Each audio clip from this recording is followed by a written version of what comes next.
Carl, did you have any questions? Yes, I did. I am a little confused. I'd like to piggyback a little more on Kristen's question. In your presentation on the next to the last slide, I think the AMI issue is probably an important one for mountain parks. You said you're in the process of negotiating with the owner of Granby Ranch to expand this. Where on this timeline do you imagine that would happen or not happen? So it's currently, there's 2 documents that need to be passed by the board to make that change to the AMI levels. The first was the omnibus package that was passed by the board a few weeks back, a few meetings ago. And then the next portion of that is to get an update to the plan development overlay district that the developer requested passed. And so that was in front of my planning commission on Monday, and it did go through, and the AMI request did go through. That now needs to go to the Board of Trustees for their approval, and that's going to happen on March 22nd. So hopefully on March 23rd, we will have executed documents, or at least an understanding what documents need to look like, and that AMI range will have passed. So we've been working on that pretty heavily for the last couple of months with Granby Ranch and trying to get a lot of things taken care of with them. And this has been in the works and in the proposals for a number of months now. And what role does the owner of Granby Ranch play in this?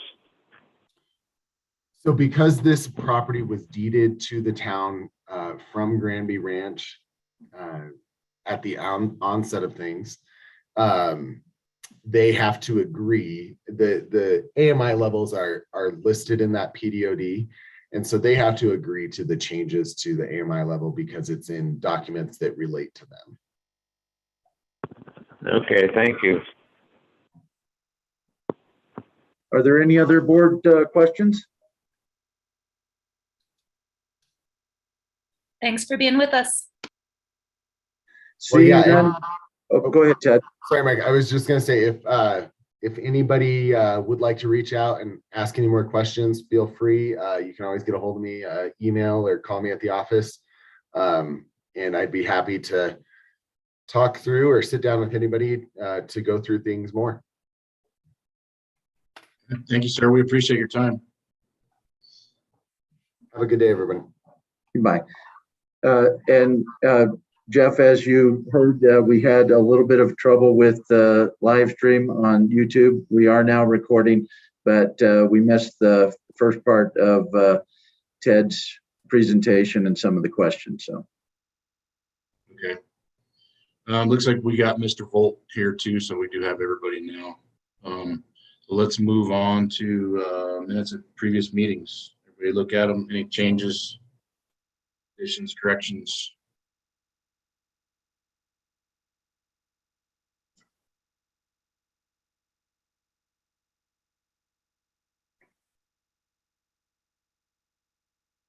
I'll make a motion to approve. Thanks, Justin. We got a motion by Justin, a second by Mr. Zeef. Any further discussion? All those in favor? Aye. Anybody opposed? Take the motion carries. Attorney's report, Levi. I don't have anything to report. No comments on the Broncos selection? All right. Any questions for Levi? You've been busy. Yep, as always. Even busier lately, probably. Yep. All right, Mark, it looks like it's you. Okay, a few items to go over. On the community solar, as we reported a couple meetings ago, the negotiations with the builder of our first two projects kind of fell through. We could not get to a point where we could get the things that Mountain Parks needed in the agreement and at a cost that would work. So we terminated those discussions. So staff began working to create a request for proposal or an RFP for the community solar. And we issued it last Friday on the 4th. The RFP is different than what we were working on initially with the other contractor. It requires the bidders to construct, own, operate, and maintain the project. This is a way for us at Mountain Parks to shift any risk associated with maintenance issues, with production issues to the developer or the third party. And in place of that, Mountain Parks would sign a purchase power agreement or PPA with the successful entity, and we would purchase the output from the solar project. As I mentioned, it was issued last Friday. Responses are due on April the 1st, and then management will review the responses, and we hope to select someone to move forward with and start the process of negotiation by April 15th. We put it on a site that we used with a couple of our projects last year. It's called bid.net, and it allows us to put all the documents, the RFP. It automatically, you can go through and select certain business codes, and then it automatically sends an email out to those businesses so that they know that there's something that they can go look at. We added additional names to the list, including COSA, so that they could send it out to their members. And we've seen quite a bit of interaction between folks. The platform allows them to submit questions, which we can answer, and then it sends the answer to everybody. They have the ability to submit their bid online as well. And so we're tracking that at this point to see, I believe, based on conversations with Gabe Gomez, who is in engineering and kind of overseeing this part, that we have had two that have actually filed their notice to bid. And then we've had others that have reached out and asked questions and have suggested that they are going to bid on the project. So we're working through that at this point, and more to come as we move forward in the process. The auditors, they arrived here yesterday to begin their field work. They'll be in the office through Friday. Stacy had sent out a link to the board, I believe a week or two ago, that if you would like to participate in the exit conference, and we discussed it at our last meeting, it's on Friday from 1:30 to 2:30. If you don't have the link and you want to participate, we can resend the link. So just let Stacy or myself know, and we'll get that out to you. I will pause there to see if anybody has any questions on the first two items.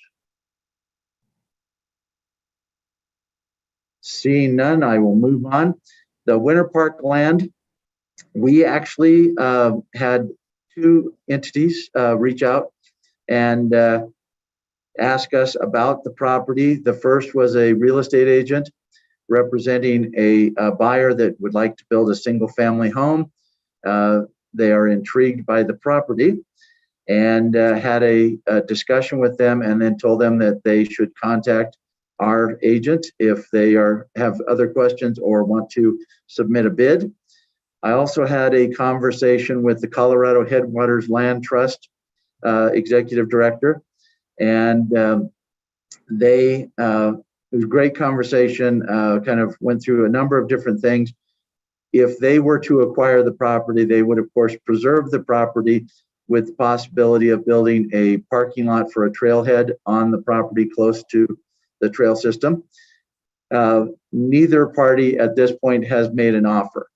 And with Colorado Headwaters, they I think, they have not discussed it with their board yet. to see the interest level that they would have. They're going to start those conversations, and then they will probably track with us and look to see the analysis that we do on the property to determine the possibility of wetlands and how that might be delineated on the property. And so any offer from them is probably 90 days away. I will pause there to see if anybody has any questions on that before I move on. Dick? I had one question. Is that a taxable transaction, the sale of that property? Levi, I will let you take it. I don't believe it is for us. Yeah, I'm not a tax attorney. I can't remember who we discussed it checked. with before, but I No.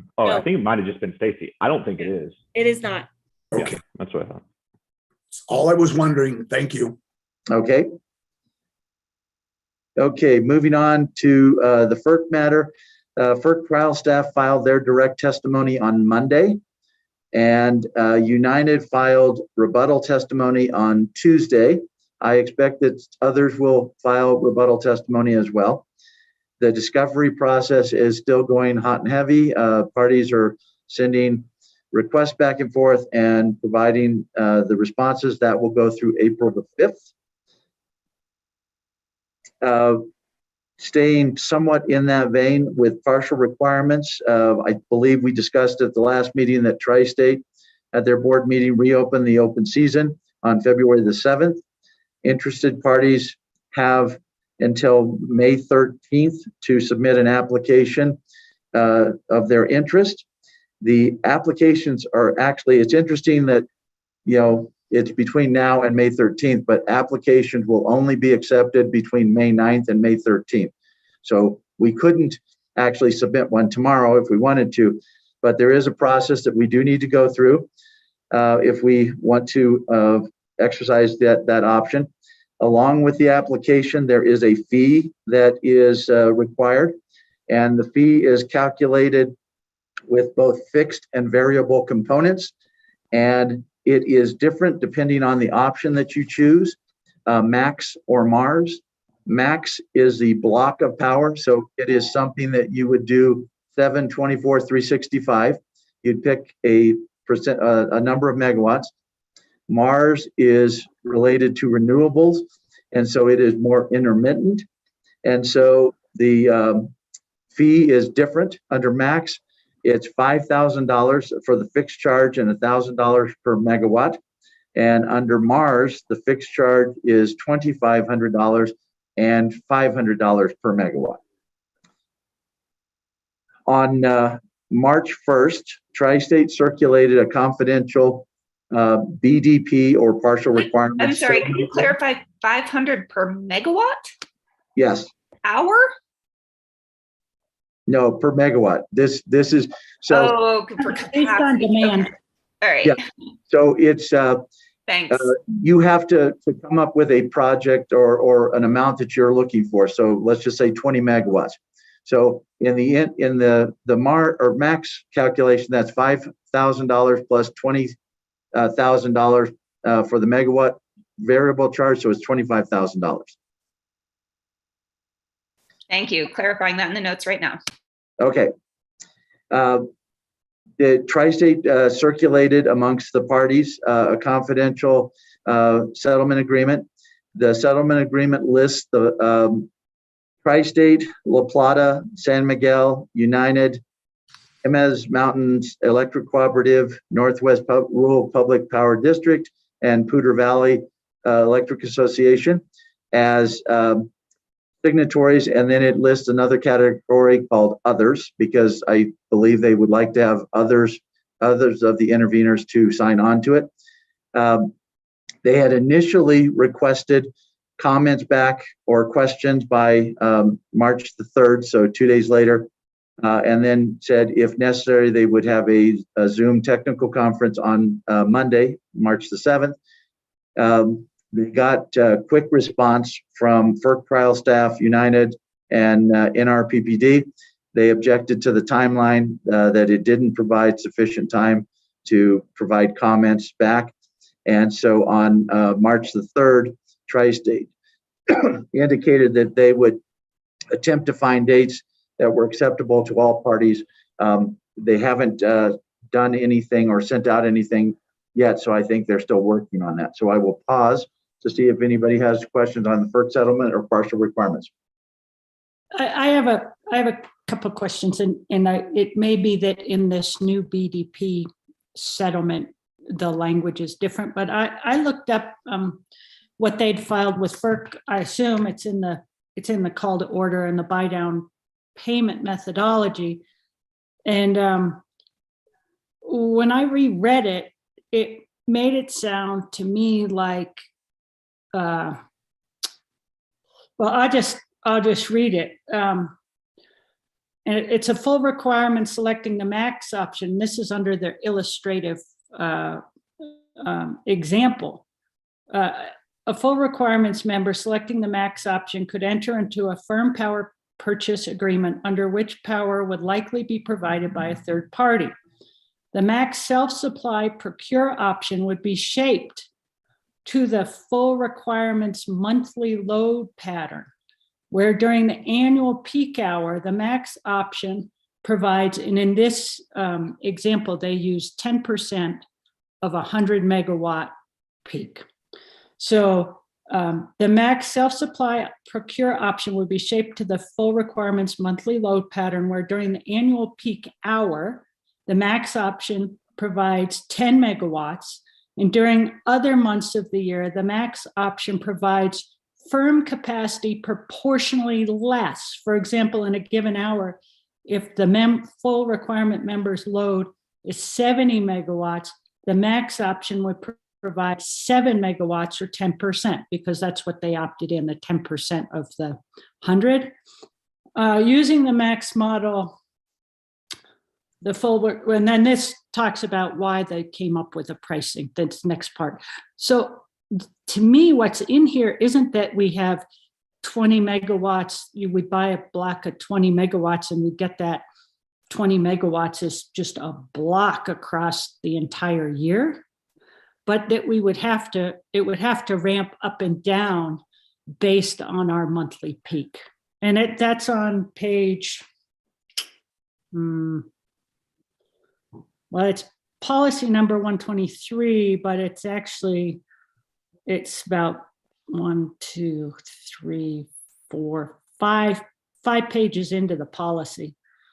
So it's possible that that's been changed in the settlement proposal, but it's what's in there now. And so anyway, the implications are that, well, that whoever we had a PPA with would have to load follow as well. And then also that the demand savings could vary depending on what percentage what proportion of our load, if we just chose to do this, we would offset. And I believe that the settlement agreement does have a different definition, because the definition of the options from the settlement agreement from one of the appendices, under max, it says the max power supply is assumed to be a firm fixed block of power. Oh, okay. So they've negotiated that. So it's interesting that there's a set of, that one would have to, well, it's hard to know how to evaluate this based on the fact that, I mean, there's open season, but we don't know what the structure is. And there are, I will say, a number of documents associated with the open season. And I believe I had sent that out to the board, but I will resend it to the board. And I want to say there's 8 to 10 documents. There's a notice, there's the applications and other things. So that may give you a better sense of what it is that they believe that the utility is required to do to exercise their desire to be under partial requirements in the open season. Okay, great. If you could send that again, I may have missed it. If I did, I apologize. that I Well, didn't and read it. there's been a lot of stuff, so I may have not sent that out and sent something instead. Yeah, and how is, so essentially the buy down payment settlement process would be, they have the signatories that you mentioned. They file that with FERC, then the document becomes public and FERC takes comment from everyone, or they file it with FERC and FERC decides what to do? Typically the first, however, they could file it under a confidential seal, which would require parties, if they wanted to see it, to file an NDA, which many of all the interveners have at this point. But it would typically be public, and then FERC would ask for comments. The settlement agreement does say, or it's either in the letter or the agreement, it says that if there are any changes to the agreement by FERC, that the settlement is null and void. Okay. Any other questions on FERC before we move on? Do you anticipate that, based on the new methodology, a partial requirements option might be favorable for mountain parks? We are going to discuss that in executive session. Thank you very much. And then for the notes, you said it was March 3rd that they reached the settlement or filed it? It was filed, let's see, they circulated the settlement on March 1st. To my knowledge, it has not been filed with FERC. They have provided the settlement judge with a copy of the settlement, but that's why it is not currently a public document, because it's still under the Gotcha. Okay, thank you.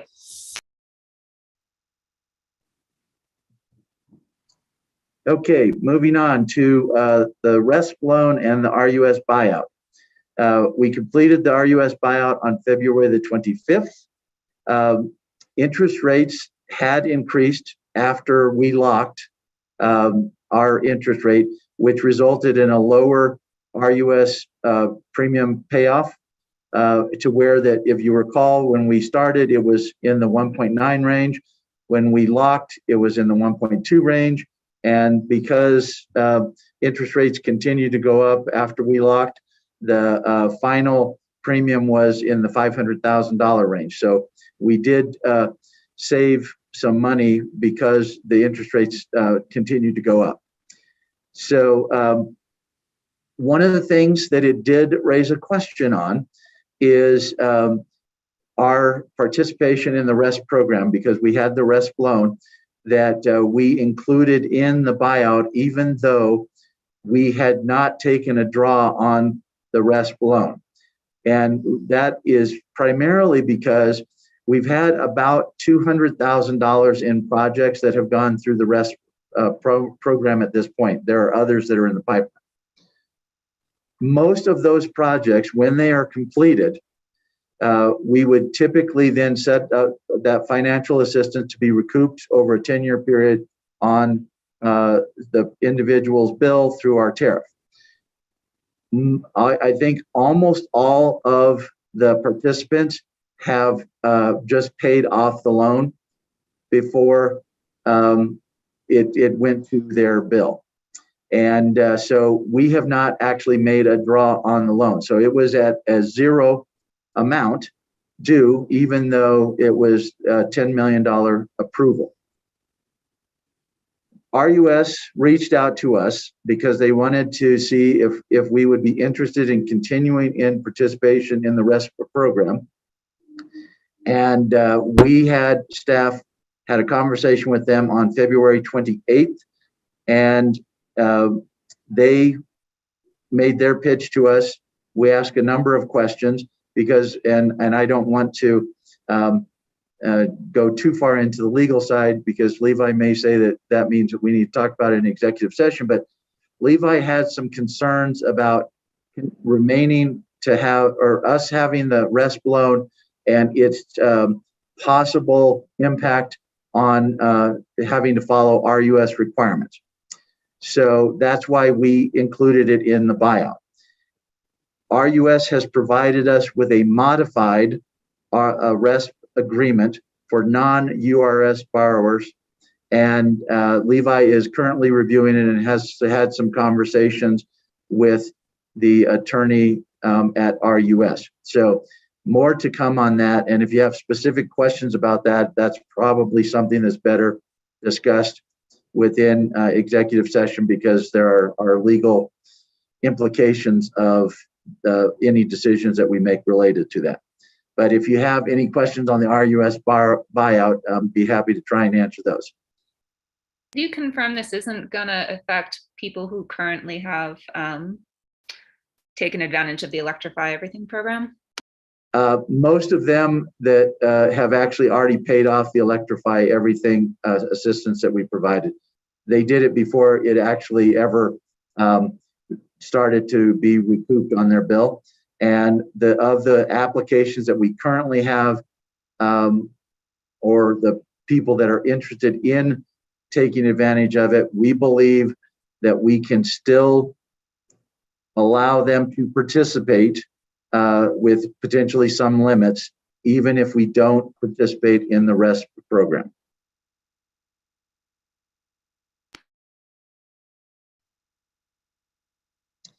Okay, moving on. I will be in Denver on Monday and Tuesday at the CREA managers meeting. Part of that meeting on Monday is a legislative luncheon, and I've been asked to present on the East Troublesome Fire, our restoration and the FEMA process. And so we'll be doing that. I'll be one of 3, I believe, managers that will be presenting at the luncheon with the legislators. Our annual meeting, we discussed last month, and the board approved moving the location to Middle Park High School. We have confirmed with the high school that we have the ability to use the gym for the annual meeting. It can accommodate 2,000 people. We don't anticipate we are going to have 2,000, but it gives us the ability to spread everybody out if we need to. They have a stage for us, a screen and a public address system, which we will be able to use. And the high school food service department will be preparing the breakfast that we have at the annual meeting. So I will pause to see if anybody has any questions about CREA or the annual meeting. Okay. Confirm the annual meeting is the 14th of May? Yes. And what time will it begin? Breakfast starts at 8 and the meeting starts at, I believe, 9.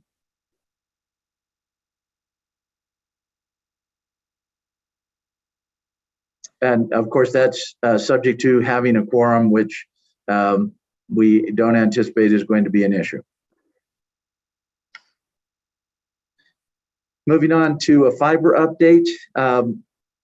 We are going to, Scott is going to have a meeting with Connexon to, I believe, next week to have a conversation about beginning phase 2 or the process related to phase 2.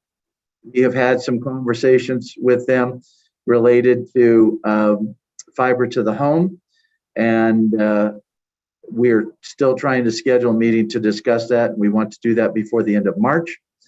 Levi and I met with a firm that specializes in fiber and fiber leases. They provided us with an engagement letter to represent Mountain Parks in discussions with Connexon or another third party, if necessary, to do fiber to the home. And they would help us to develop a standard lease for use of the backbone. We have not signed the engagement letter yet, but I believe that it's something that we do need to have someone that is an expert in this, because I know that the other third parties, whether it's Connexon or someone else, they will have very good attorneys to help them with on their side.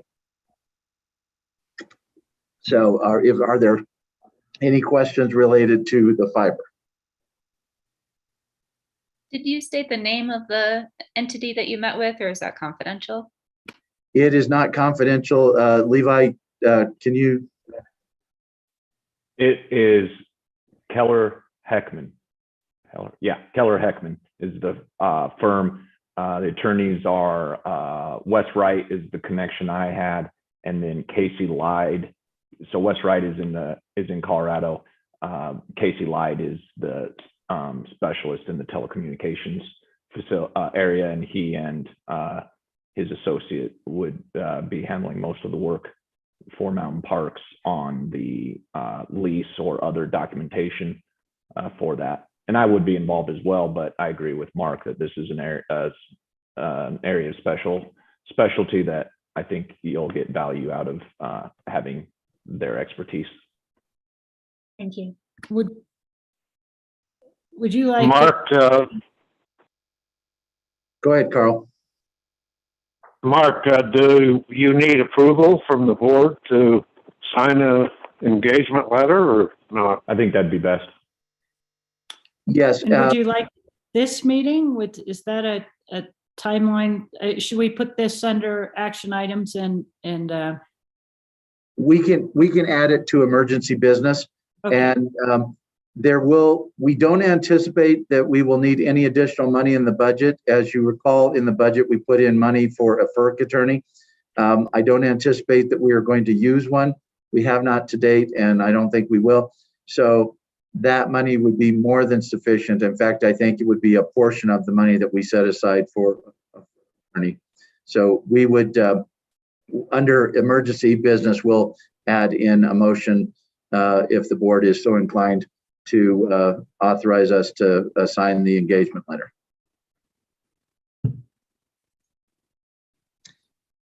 Okay, moving on, the safety coordinator. We have received 4 resumes at this point. We reviewed one of the resumes and interviewed the individual. The management team that interviewed was unanimous in that we did not believe that individual was a good fit for Mountain Parks. The other 3, we are continuing to have conversations with the recruiter and doing some additional discussions with the candidates to determine their level of interest to see if it warrants us setting up an interview with them. We are doing phone interviews initially, and then Zoom. And as a final step, we would bring the individual out to actually interview and meet us in Granby. But we don't have someone at this point that we would have moved beyond the phone stage. Moving on, I had reported last month at the next conference that I had talked to a number of vendors that potentially would be beneficial to Mountain Parks in a number of areas. One of those being a microgrid. I had a follow-up phone conversation with that vendor who is, I did not put their name down, Power Secure is the name. And we discussed opportunities where we might be able to utilize a microgrid, one of them being the Larimer Valley. I think some of the board members will remember the Colorado graduate student that did the project on that area, and some ideas about what we might be able to do with a microgrid in that area. We've provided them with some information similar to what we provided to the graduate student, and we're now waiting for them to do their analysis and then schedule another meeting to come back to us and tell us what they could do and what the cost might be associated with putting a microgrid there to provide some resiliency, since they are at the end of a line. So other than a couple other reminders, that's the end of my report. So does anybody have any other questions on either the fiber safety coordinator or microgrid? How's the legislation looking on microgrids? It's moving. Sponsoring. It's moving. I think it has passed at least one of the committees. I'll find out and I will send out that information to the board. Yeah, I haven't seen Mark, an update. Go ahead, Carl. I don't know if anybody listened in to the microgrid presentation that Tri-State that Jeff Wadsworth gave, but now may be a good time to go through my notes here and point out a few points if you want. Sure. Well, Jeff gave a presentation on the one they did at Red Feather. They started with a grant from the library in Red Feather. One of the points is does not replace the grid. It is now 9-hour power supply. Only supplies the community buildings, not the whole community. It is all based on resiliency, not reliability. Tri-State provided funding and joint dispatch of the battery. It has some behind-the-meter solar, Tesla battery, 4-hour, propane generator, lots of tech to connect all of that together. The cost was $590,000. The Department of Energy supplied $250,000, and the co-op supplied $340,000, and they got $160,000 from Tri-State. Observation from Jeff. He said that members do not want to deal with batteries, etc., want the co-op to provide the power. In other words, they want the co-op to be the power supplier, not with their own houses and so forth. The whole project is for resiliency, not reliability, and only a place for residents to shelter in case of power outage or wildfire or anything else. So that was the kind of the notes that I took. So, You know how many homes it serves? boy, I don't know. There's quite a few up there, but I can't tell you the number. He didn't mention how many there were. Thank you. Carl, I thought you just said it doesn't really provide energy to the homes. It just provides it to the community center and library, maybe the fire department, I'd heard.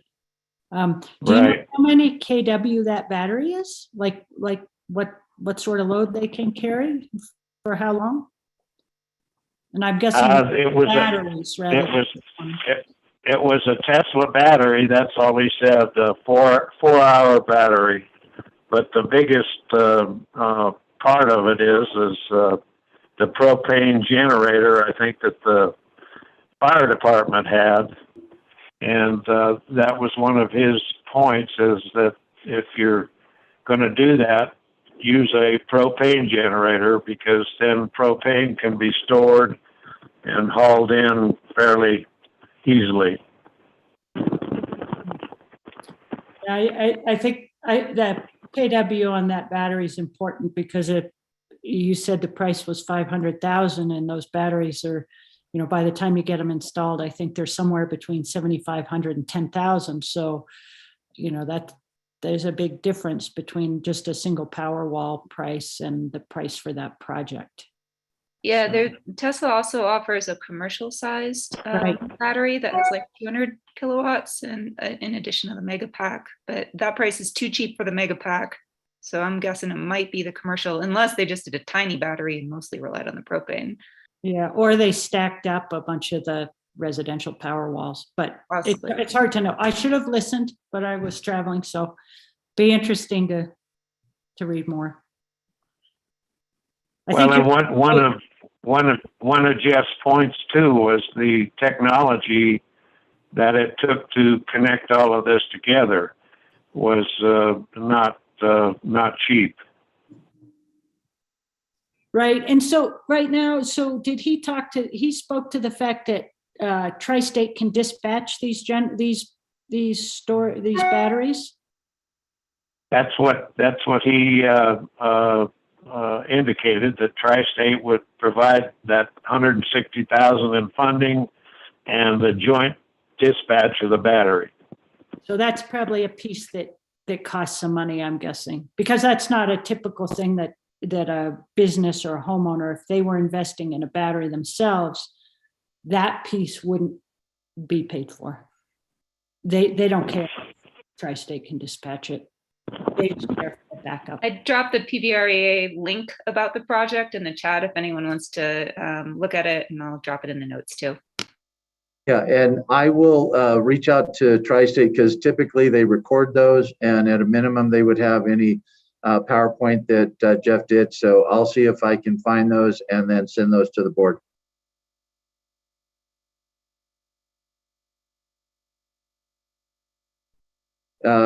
Last couple of things.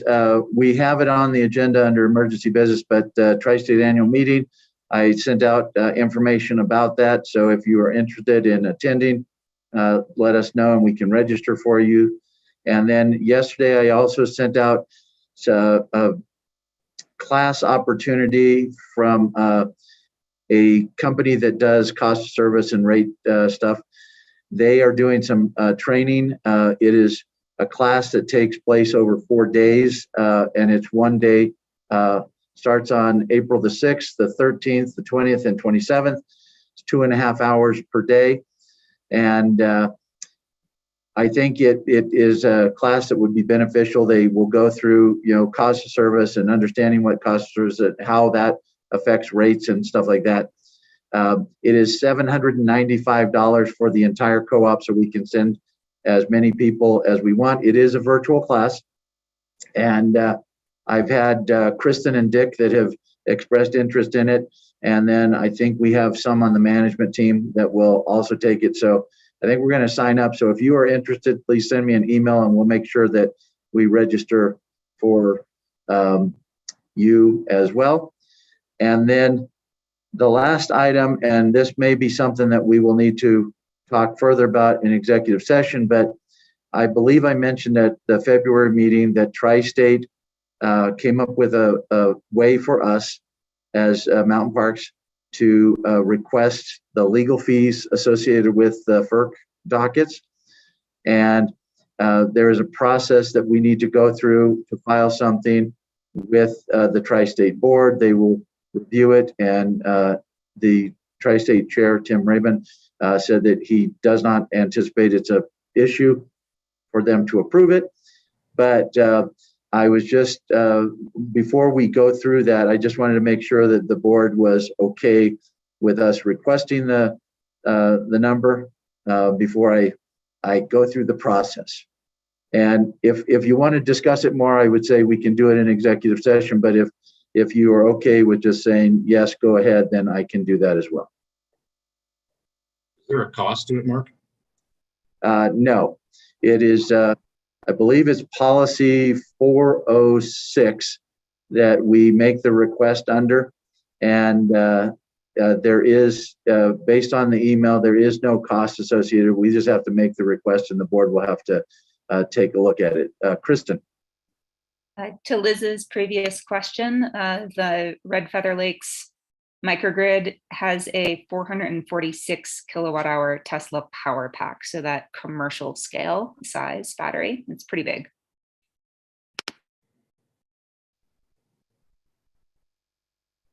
I'm in favor of knowing how much money they've spent.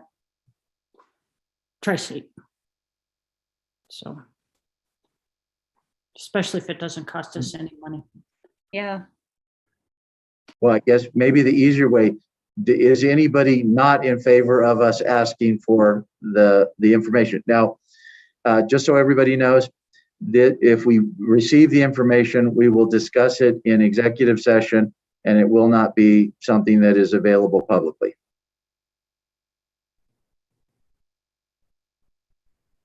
Okay, well, that is the end of my report. And if there are no other questions, we can move into the safety report.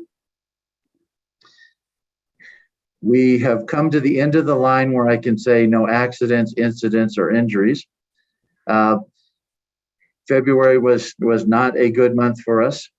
We had 2 accidents. One, an employee was doing line patrol on a snow machine, went to turn the snow machine, pulled with his arm on the one side to be able to make the turn, sprained his arm and did require surgery on the arm. He missed a couple of days, so it was a lost time injury. And so that ends our streak of 3+ years with no lost time injuries. Another employee that works within our fleet area was doing some work, ended up with a small metal fragment in his eye, which was removed by an optometrist. And both individuals were wearing all of the safety equipment that we provide. So the individual that was working had safety glasses, and it still had the metal flake that got into his eye. With the individual riding the snow machine was wearing all of the safety equipment, and it was just somewhat of a freak accident. We had 4 incidents, 2 hit and runs. People ended up hitting our equipment and leaving the scene. We have filed police reports on those. We had 1 incident where our folks noticed that a meter socket had been wired incorrectly by the electrician. And we fixed the wiring, and then we are working with operations and engineering on modifying our rules so that we make it clear that electricians are not allowed to wire the meter sockets, because that is Mountain Parks equipment. And there have been some instances in the past where that was not followed. So we're going to make that clear to everybody. And then the 4th incident was, again, line patrol. Snow machine hit a rock that was under the snow, damaged one of the front struts, which we were able to repair.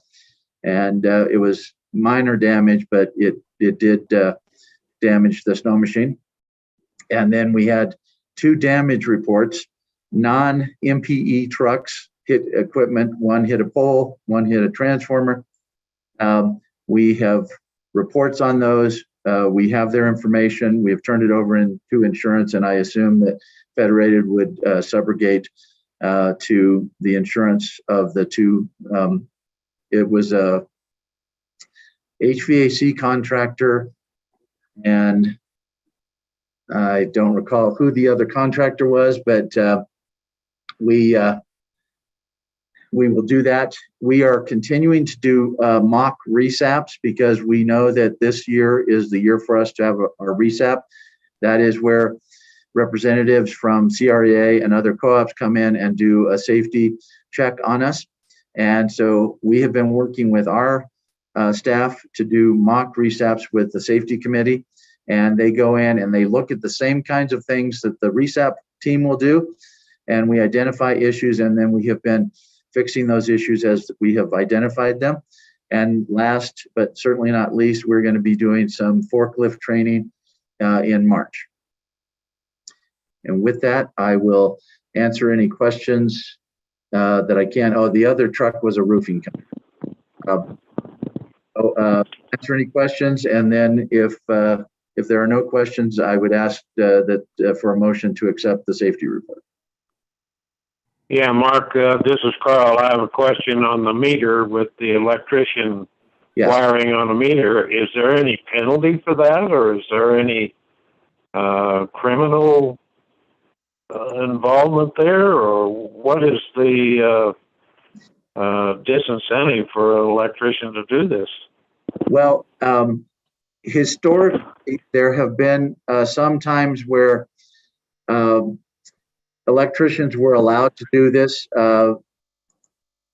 Mountain Parks had had said it was okay. And we are not going to allow that. There is no criminal because it was in the process of doing work on the structure, and they just worked on the meter socket, and they should not have. We're going to make clear to contractors and electricians and people that give us applications for service that the meter and the pedestal are the property of mountain parks and can only be worked on by mountain parks. Is that by policy, or how are you going to notify all these electricians? We know the ones that have been the issue, and we have made those calls. It is by policy, and I guess to your first question about penalty, the electrician or the homeowner is charged the cost of us to go out to fix the issue. So basically a trip charge and time to fix the issue. Okay, thank you. Move to approve the safety report. Motion by Krista and a second by Dick. Any further discussion? Safety report? All those in favor? Aye. Anybody opposed? All right, motion carries. Like that gets us to to discussion items. we're gonna skip E3, correct, Mark? We don't have that yet to review. We are going to move that to April. As we started working on it, we identified some issues, and as I said at the beginning, our intent is to make sure that we get the information out as early as possible. Last month, obviously, we had some challenges, and we had some information that was coming out the day of, and that's, in my opinion, that's not appropriate. So we want to give the board the opportunity to review stuff other than just seeing it at the meeting for the first time. So with that, we will move beyond B3 and move to B4. It is in your packet. It is the approval and execution of contract policy. And there are a couple of red line changes that Levi made. And so I will open that up for discussion. Motion to approve And make public. A motion, and make public. a motion Policy number by Dick. policy number B4. Second. Thank you, guys. We had a motion and a second. Any further discussion? All those in favor? Aye. Anybody opposed? Okay, motion carries. Mark, what do you think about taking a 15-minute break? Looks like we're at a good stopping point before we jump into staff reports. Does that work for everybody? That works for me. Okay, see you back here at what, 9:35? Okay.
Hey, Carl, did you get any snow yesterday? Yes, we got probably about, I don't know, I guess probably about 5 inches. Yeah, I'm guessing max we got 3. It snowed like off and on during the day, and then it snowed overnight a little bit, but I mean, nothing major. Yeah, we had 18 below this morning too.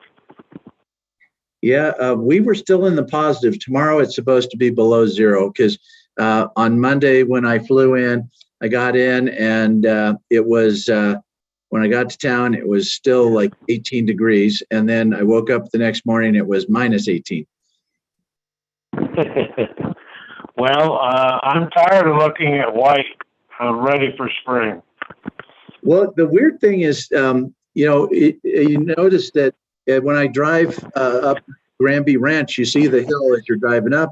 And when I came in, it was all white and you couldn't see anything. And because the sun's out, within a day or so, you started to see rocks and you started to see some of the bushes because it melts the snow. But yeah, it's when I was in Portland over the weekend. And Saturday night into Sunday morning, it started snowing in Anchorage and they got 11 inches.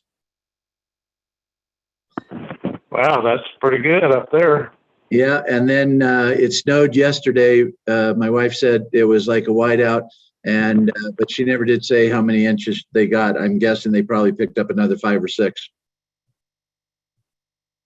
Well, I don't think ours is over yet, but I think we're supposed to get another storm next week, so we'll see. Yeah, I saw that they were forecasting snow to run back through.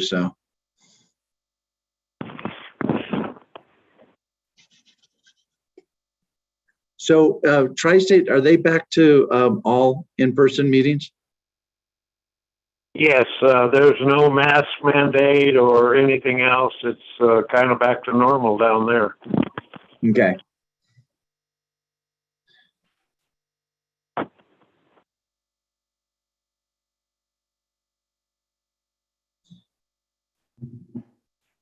Hey, Jeff, did anybody else lose their Outlook on their iPad?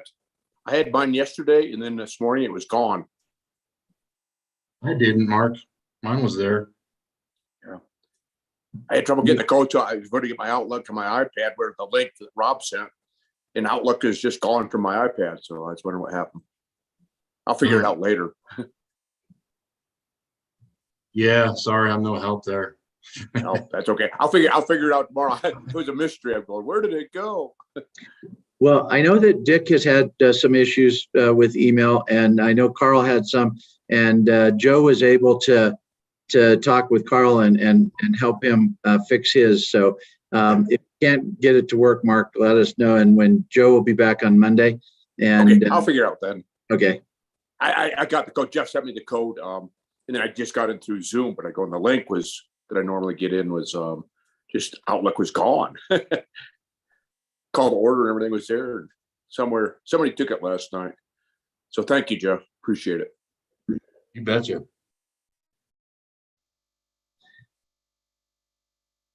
Okay, Jeff, it looks like we've got, I can't tell if Justin, Liz, or Kristen are there, but there's yeah, Justin. I'm here. Kristen. So I think we've got everybody back, Jeff, if you're ready to start. All right, let's get back at it. Looks like we're to Scott. Scott, are you ready? I'm ready. You have my report. We did have the meeting this week to discuss the fiber phase 2, and we have proposals out for the materials and for the make-ready engineering. There are 3 material suppliers. Western United is one of them that we are bidding to, and also there are 3 or 4 make-ready engineers. Connexon is handling the process, and I am supervising their work. Does anybody have any questions? How are materials going with that, Scott, as far as procuring materials? Well, we just put it out to bid this week and are waiting for letters of intent from the vendors. And then we'll see. The tentative schedule is going to be start of construction the second week of May and completion of construction in the first or second week of September. You haven't had an issue so far though, have you, with at least the fiber portion? No, not right yet. We have I everything was we need hearing- for phase one. I was hearing at CRA there was issues, but I'm guessing that's on the, the house end, or I don't know, cabinets or stuff like that, but It could be. Sound like it. Connexon also has basically a lot of buying power, so they've reserved and purchased a lot of that fiber ahead of time. So it's just a matter of getting it through a supplier. gotcha. Scott, this is Carl. I have a question. Okay, go ahead. Under your report, under other work projects, number 3, Yes, you mentioned that we don't have to file Form 300 anymore. We're going to, under good business practice, we're going to delete some of these inspections and whatnot. Where is the oversight here? Are we just policing ourselves, or what is the procedure there? that is correct. Carl, we are policing ourselves, but what we're looking at doing is taking what we had to do under RUS and putting in place policies and procedures to make sure that we continue to do what's necessary to ensure that we get a quality product, a safe product, and it meets the standards that we have set. Okay, thank you. I have a question on Go ahead. on the fire retirements of fire members. Or basically, do they sign some type of agreement that says we're not going to pursue rebuilding with Mountain Parks Electric? No, we sent them all numerous communications telling them if they had not applied for their service to be rebuilt by November 1st of 2021, that we were going to consider their service retired. Now, Justin, if they do decide to rebuild, they can apply for the service, and it's just that many of them, I think, were in a position that they either had chosen not to rebuild, or the construction times were not that they couldn't even get started. So,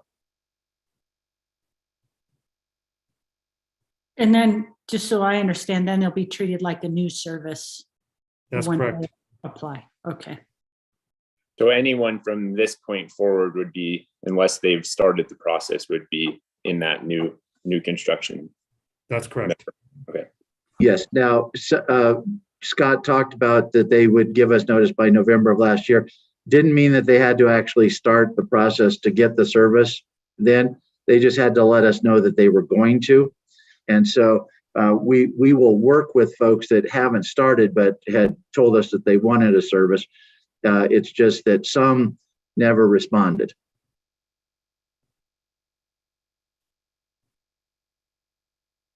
Quick question under 2 and other work projects. I see you're working on the wheeling agreement with Denver Water and Tri-State. I was curious how the wheeling rate will relate to our cost of service studies and how that's being considered. Well, we're not to that point yet. We're just attending the meetings. Yeah, the process has just started. The agreement doesn't expire until 26, but being that the federal government is involved and Denver Water, it will take some time, and so they wanted to start early. And we've just had preliminary discussions and traded some older agreements and kind of set parameters about how we will move forward. Can you, in a quick way, explain why, and you've said this before, but I cannot remember, why we cannot be considered as a potential PPA on that hydro in the future? Basically, Denver Water has agreements with the federal government for water allocations and other things. And so they have requirements under those agreements to either provide, electricity or to purchase the electricity to provide it. And as a result, Denver Water can work with others to move the power and potentially purchase the power. And that's what they do with Tri-State.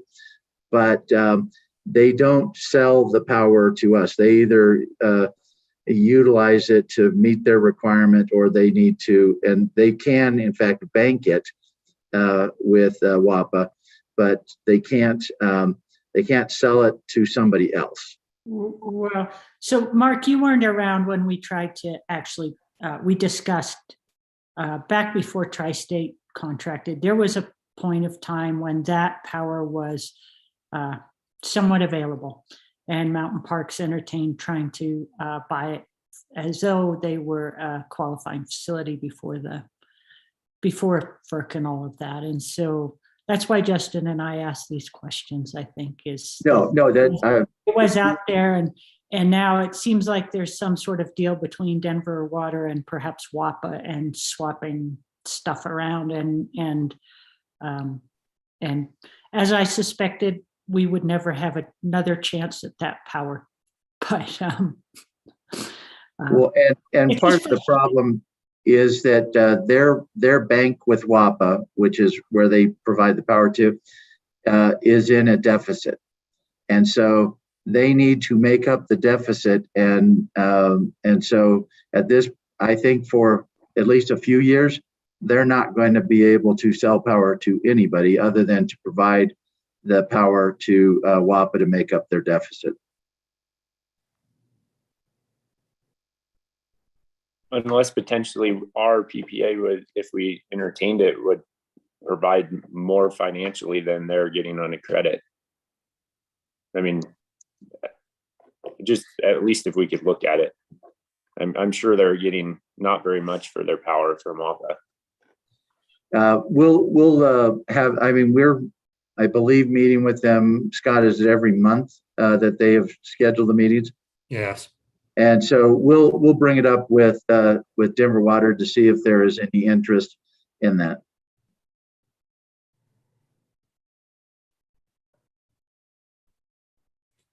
Any other questions for Scott? Thank you. Thanks, Scott. Don, you ready?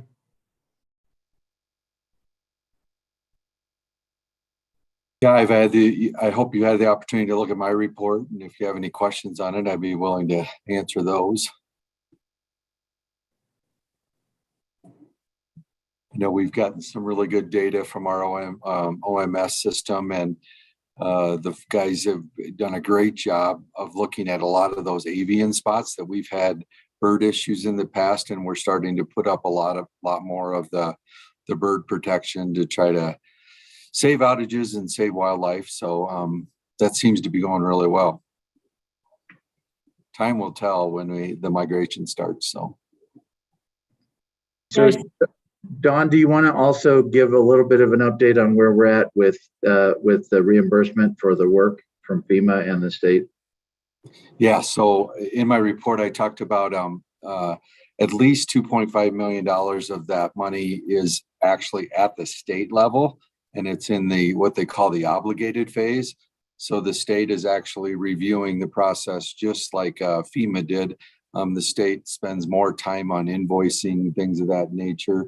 So we're working through that with the state. We have a new website that we're working with. So we've been working on the FEMA grants portal. Now we're in the state's grants portal. And the state has been a little bit slower in the process, especially with the fire that they had on the Front Range that pulled a lot of their resources, and we're waiting for a contractor for them. And I know Mark is going to be speaking to several of those folks next Monday again to try to state our case in regards to getting our contractor established and be able to work our claims that we have in there. We have two of the larger claims that have still been in working with FEMA on. The one is on Highway 125 and the other one is the Trail Creek subdivision. We're looking at both of those going underground.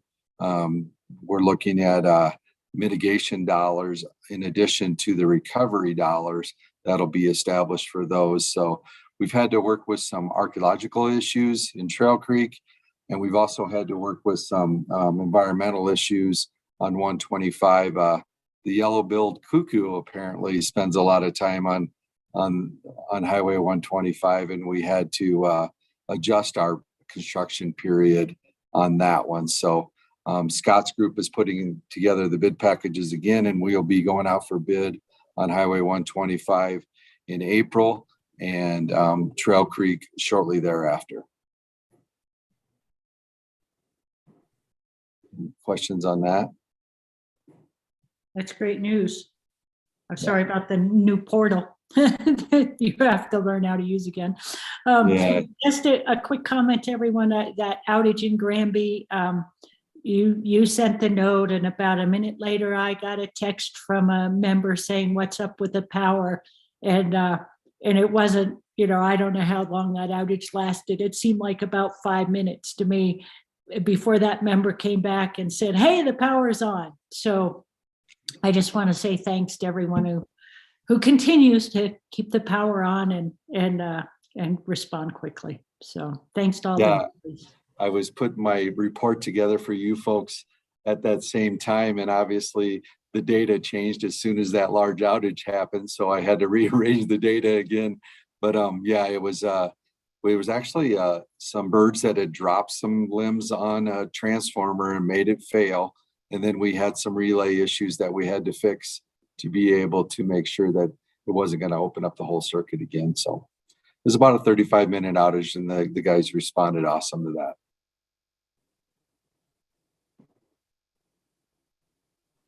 One thing that I got a email on, we actually do have 4 bidders now on the community solar, and 3 of the 4 have been asking questions. So we anticipate that we'll have a fairly good response to that. Kristen? That's a clapping hands, not a raised hand. Oh, okay, sorry.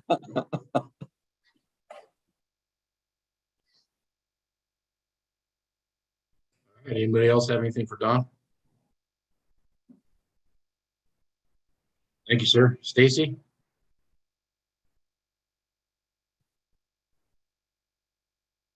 My mouse is moving slow, so getting to that unmute, my space button doesn't work for some reason. So good morning. I know you all got my report. I'll be in and out of the meeting today. Just an update with the auditors being here, just keeping them going and staying ahead of them. Any questions on anything you saw in my report? Stacy, any overlying issues why our margins are down this month when other items seem to be pretty much in line? Is there any overarching scenario? Yep. So this was January, so it's billing for December. December was unusually warm. Average temperature was 22 for the month, and the normal, sorry, not the average temperature, our temperature up here this year, not even this year, 2021 was 22 degrees. Average temperature is 18. So we were a little bit warmer, so our margins were down a little bit. Conversely, for January, it was a very cold month. So our power costs that we paid, the 2.8 million, for the month of January, it was really high.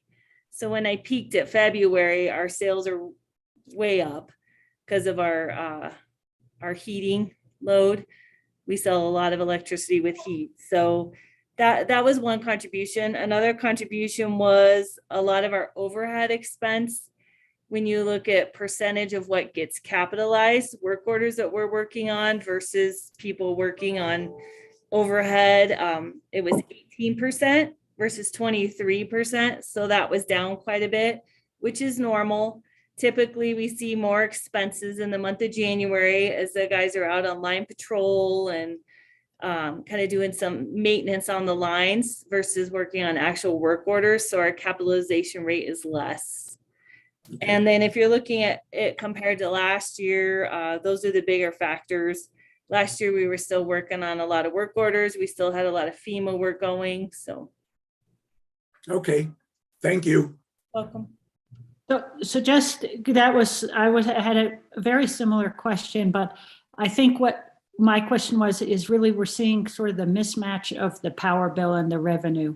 Yes. As far as timing goes, because I'm like, wow, we bought a lot of power, but we didn't sell as much power. And then I looked at a year ago and I'm like, a year ago, it shows us buying less power than we sold. And so, but it's because they come at different times, so. Yes, correct. Yep.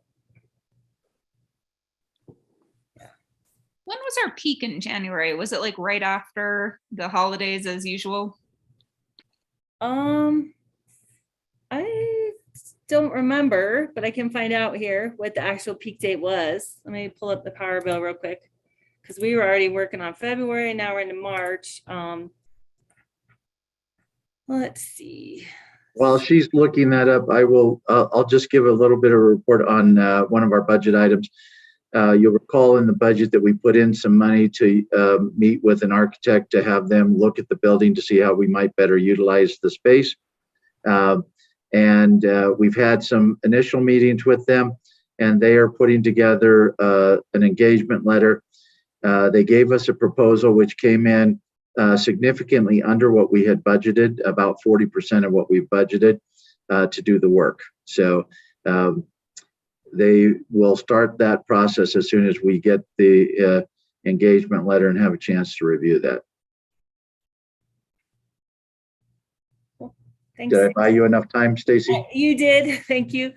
Our peak was January 29th at 7 p.m.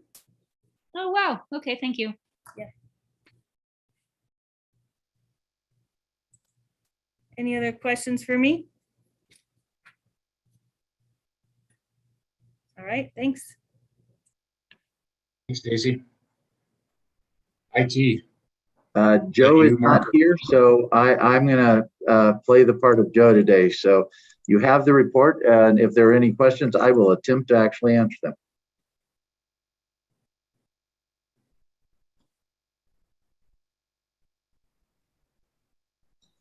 I will note in his report that last month he talked about the multi-factor authentication and the product that we're using, and that all of the managers and a few other folks were using it. Based on my experience, and I don't want to speak for anybody else, it's been pretty easy to use. It's fairly seamless. Every once in a while, I forget to have my phone next to me so that if I have to sign in, that I can click on the message that it sends me. But it does have an ability to do a 6-hour time block, so you can sign in, and then if you go out and come back in, the system remembers that you had signed in, and so it will open back up for you. We have now rolled that out to most of the company, and anybody that has a computer that's issued by Mountain Parks. And then the other thing is we've completed the Microsoft 365 rollout to the company. And then we had talked about last month the cybersecurity, and we have implemented a number of the things that Joe had talked about, some of the systems, and those are in his report.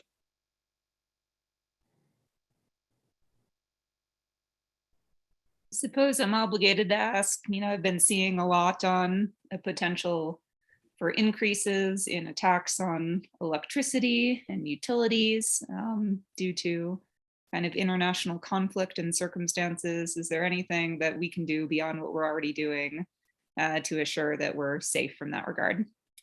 One of the biggest issues related to that will be phishing attempts and things like that. We have done some additional training that, and I believe the board saw that training as well. We have been communicating with employees that, due to the international political issues, that we need to be hypersensitive.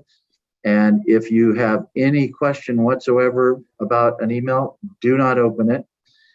Contact IT and they can review it. Do not send it to IT.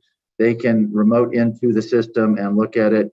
And so we're doing everything we can to make sure that our first line of defense, which is our employees, that they are prepared. In his report, he talked about intrusion detection and the system that we're putting in place for that. And so I think we're doing everything that we can to make sure that we are prepared and that it does not become an issue for us. Thank you. Mark, Yes. I know Stacy mentioned to the board too that we were going to try to do a training this month for the expense reports. We did push that back to next month. So Joe and Stacy and I can continue to try it out. I did show Jeff yesterday kind of how it's going to work, and I'm hoping that we may be in person, so it'll be a little bit easier to train on that. Yes, the plan is for us to be in place or in person in April.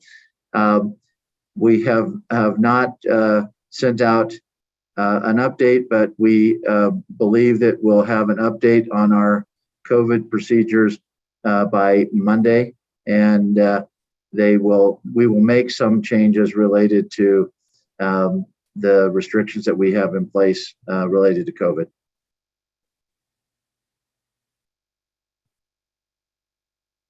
Okay. Jessica. I was going to say the same thing that Mark just said about COVID. So thank you, Mark. I was channeling my inner Jessica. I guess so. Okay, great. So you have my report. That was the only thing I was going to add. Does anyone have any questions? We will talk about the employee housing update in executive session. Jessica, do you have, any, well, I'll let Liz ask her question first. Yeah, under the short-term Mountain Parks Electric short-term program in Colorado family, Yep. You noted that it might be maybe simpler to follow the state-run plan. And I thought, well, okay, it's simpler, but I just was curious, is it better for the employees if we follow the state-run plan, or is it better for the employees if we follow our plan? Just a question. So Stacy and I have been talking about that. The way that they designed it is a little complicated for the benefit. And so even though they've passed this and they're hoping, I think for 2023 to have something in place, we're not ready really to answer that question. It will be a consideration. So Stacy and Bethany and I actually met last week and talked a little bit about it. So we're going to be doing some further analysis. Our plan, employees don't pay anything into, which is unusual. And so it's probably going to be a richer plan than what the state offers, but we're not sure by how much. In addition to that, Stacy, do you want to talk about the tax portion? Yeah, so they're still finalizing all the details.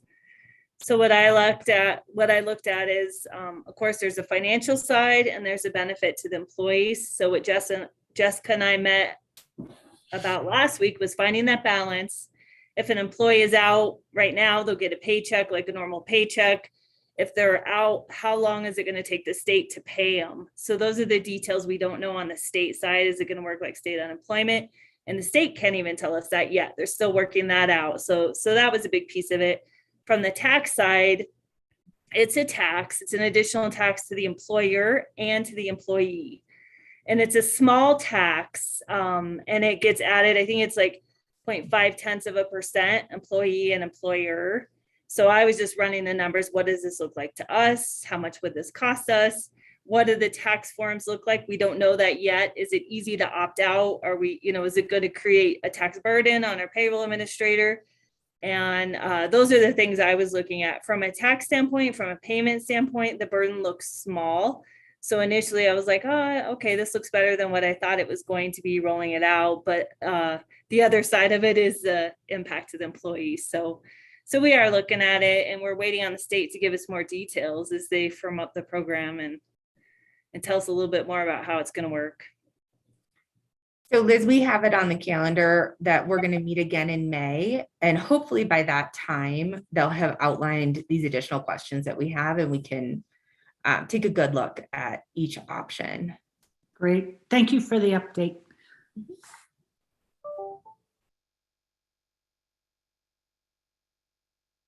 Jessica, do you want to talk a little bit about NRECA and our move back, and how it has been now we're going into our third month, and the process, and then also the process related to claims from last year that GPA is processing, and where we're at with that. Sure.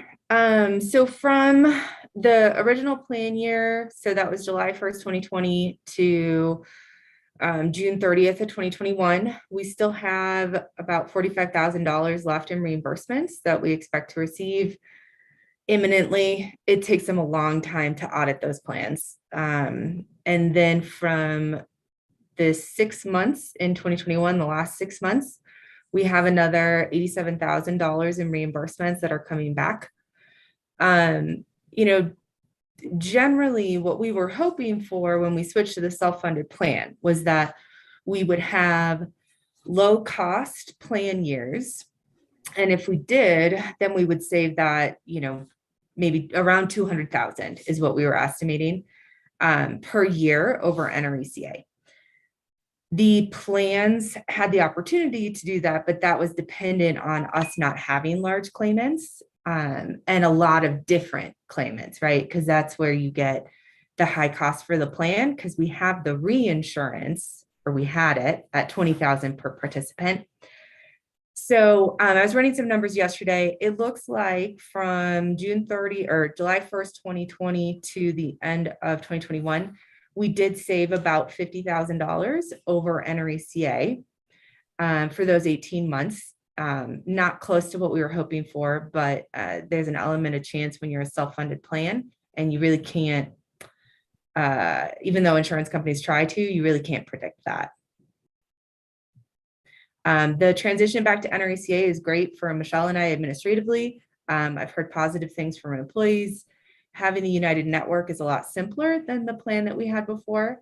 I still think that we made the right decision in trying GPA and seeing if the self-funded plan could work for us. Now we have more knowledge about not only what that looks like administratively, which it was more costly than we anticipated. It was a more complicated process, but also about our employee population.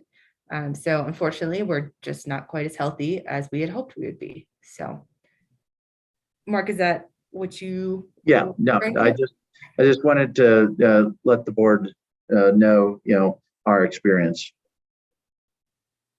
So we will continue to look each year at other plans. NRECA offered us a really good plan for this year. Benefits employees more. There was a slight increase in premiums, but there would have been an increase in premiums with any plan we went with. But part of my responsibility is to look at that every year. If we do foresee another plan that is going to offer some potential cost savings, we're going to look at that. But now we have a little more knowledge about the administrative and employee burden that comes with a plan like that. And so that will be taken into account better next time. I don't want to make any employees nervous when I ask this question, but I'm curious if, I've been following that Peak Health Alliance and what they're doing. I'm curious if any big employers, probably, I don't know who they would be, has had any experience with that group. So going Michelle, forward. didn't the county Yep. What do you know? I don't know. I'm not very familiar with that. Do you have anything to add on that? And I just know, I get my personal insurance through them and I've been pleased with it. And the rates have been way less than what other plans offered up here. So, so that's my only, but I'd heard about it for a while and then, just curious. We did look at them when we were looking at GPA, spring of 2020. And they were less competitive at the time. Yeah, Michelle, do you want to add to that? I was just going to say it was new before I left the county 2.5 years ago. So I used to attend a lot of meetings on it. I know that part of it is negotiating fees with doctors, and there's that potential that maybe you got some better rates, Liz, because of us having negotiations as well through GPA, because anytime they're negotiating with hospitals, it opens it up to other people being able to negotiate as well. Other than that, it's a similar plan to GPA, from my understanding, that way, but I don't have a lot of experience with that. It was happening as I was leaving, and I had maybe 6 months, and I fortunately don't see the doctor very often, so I don't have a lot of experience in it. It's been around now for a couple of years, and I'm just curious from a employer side how it's going for them and whether it's an opportunity. Yeah, we'll take a look at them as well this summer. Just like we'll work with, we'll look at a lot of plans. We'll get some bids and just make sure that NRECA remains competitive. And yes, on the employee side and the administrative side, we'll include those considerations more deeply than we did prior because of our experience with GPA. So.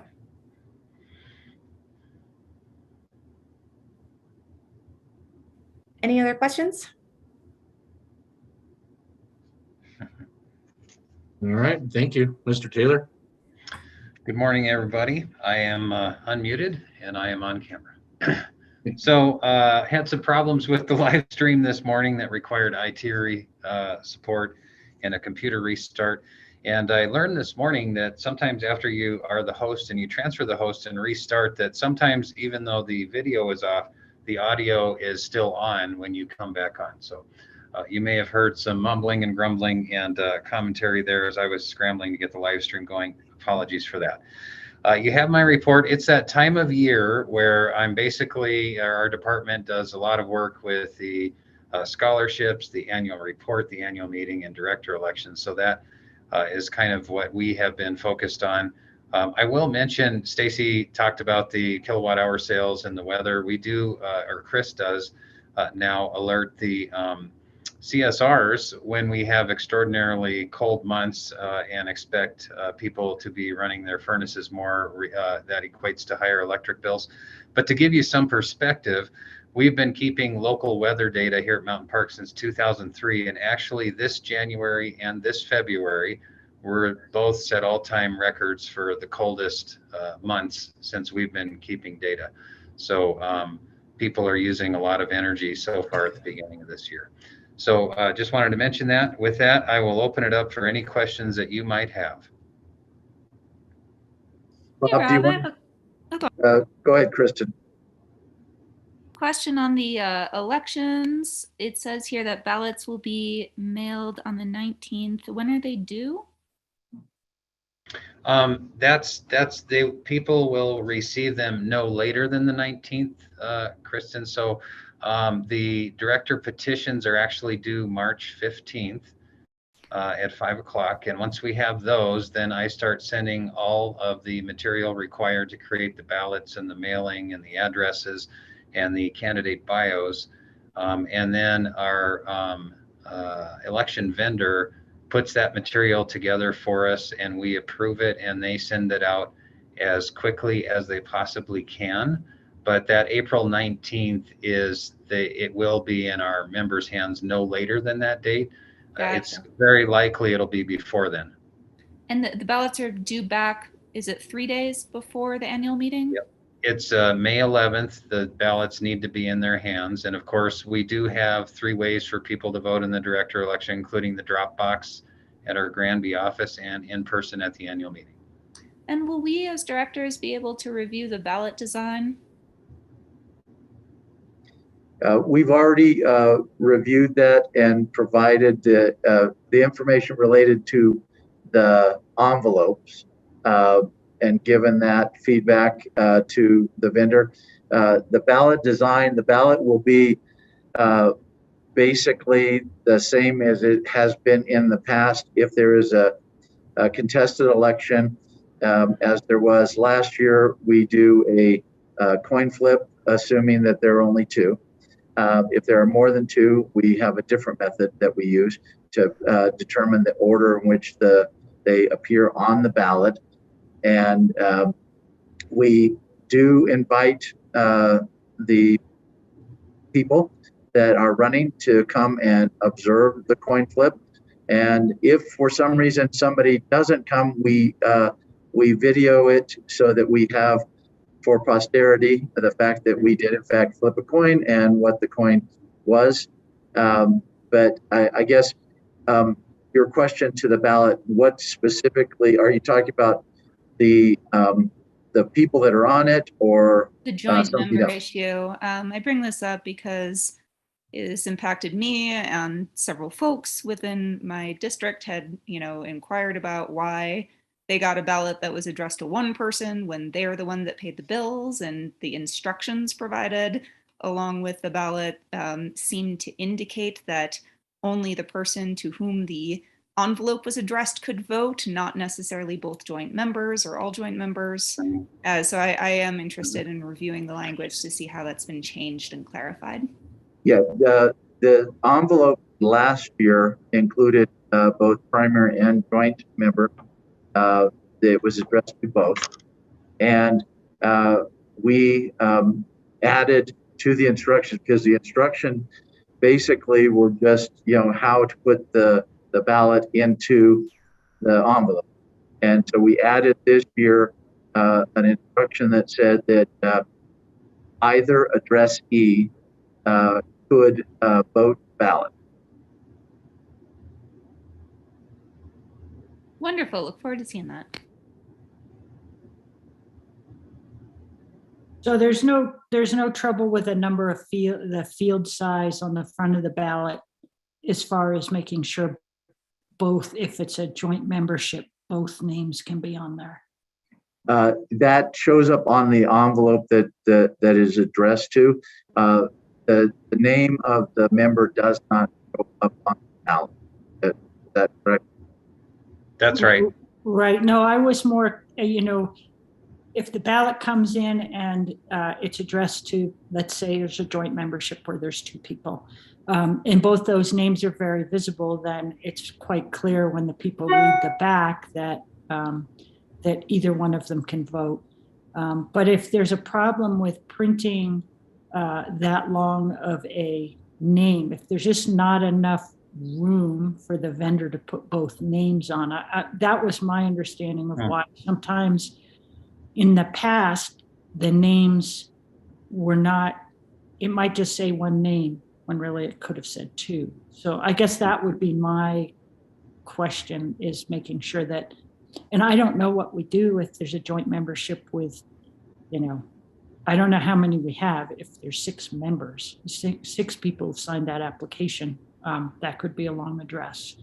And typically in that instance, it would be a business.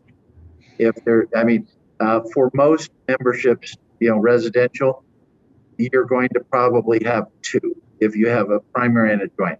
Now, I guess it's possible that you could have 6 people, and that would be a bit of a challenge to print all 6 names on the envelope. We will check with the vendor for the print capacity on there, and I think they have the ability to use a secondary line for name, but if you had 6 people, that would present a challenge. And Stacy, I can don't you, think I don't think that's common. It's just making sure there's room for those two. Yeah. Would be great. Stacy, can you speak to that? I mean, do we have joint memberships with more than 2 people No. on them? Nope. Just We two. don't. No, Just 2. That's the max? that's a max. Yep. Okay. We can have additional contacts, but they're not considered, we can only have 2 joint members per our bylaws, 2. Just 2. And if it's a business, they assign a voting delegate. So we'll have the business name and then the voting delegate. And have to read the bylaws again. Yeah, that's the other question I had for businesses. You know, employees change quite frequently. Do businesses typically update their records with us? Should we be doing anything to be more proactive so that businesses are not excluded from voting because of employee changeover? What we did last year with the question ballots and it was because it was an old name, we contacted everybody that had a question ballot and let them know that it had been a question ballot and it either was or was not counted and that they needed to update their information. Yeah. And we get a lot of calls around capital credit at times if they notice the wrong name is on the account, Kristen.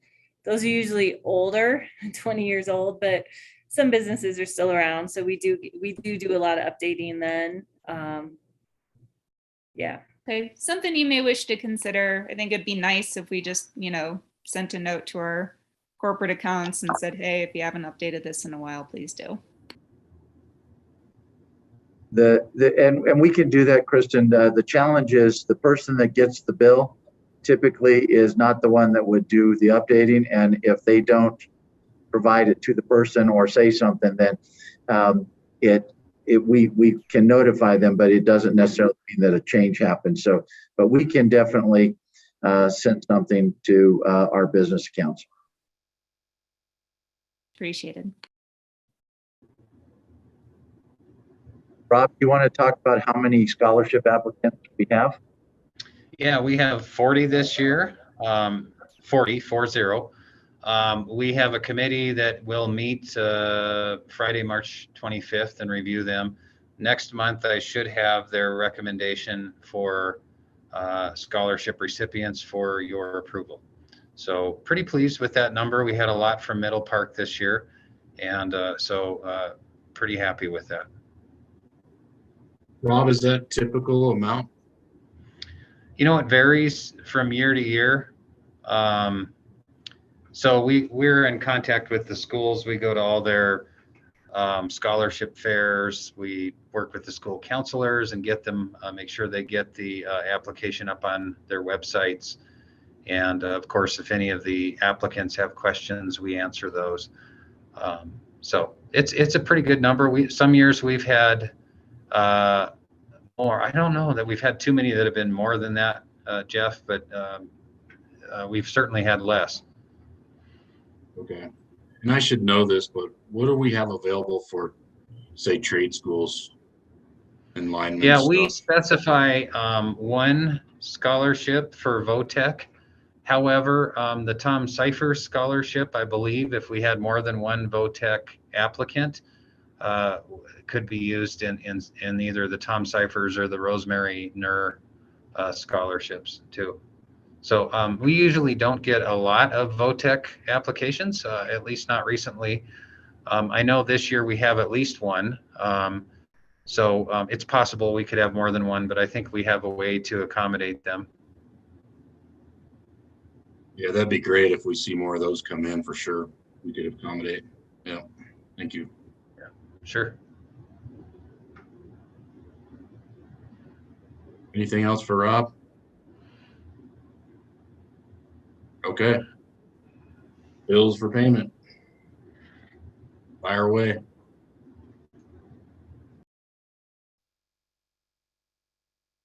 I had a question on the, of course, I'm not on it anymore, but the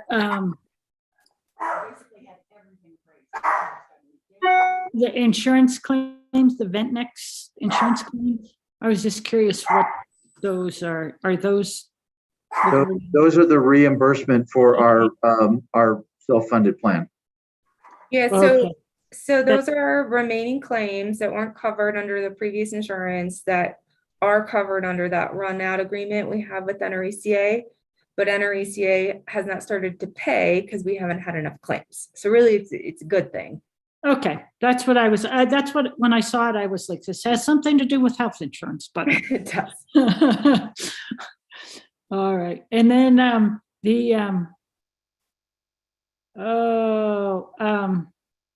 the town of Grand Lake, the EV charging equipment rebate, I'm guessing that was just a pass through from Tri-State.